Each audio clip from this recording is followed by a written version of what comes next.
Азийн бар Сингапур улсад аялцгаая. 6 өдөр 5 шөнийн мартагдцгүй аялал. Сингапур улсын соёл хөгжилтэй танилцж, Merlin Park, цэцэрлэгт хүрээлэн Marina Bay Sands, оройн гэрлийн шоу, шөнийн гайхамшигт гэрэлт хотоор аялах.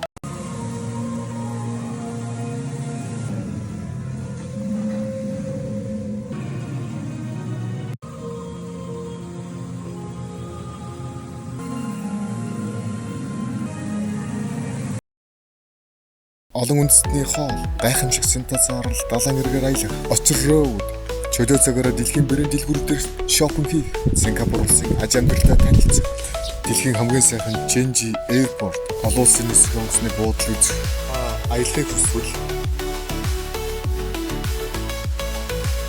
утасны холбогдно. Аялал бол хамгийн сайхан бус.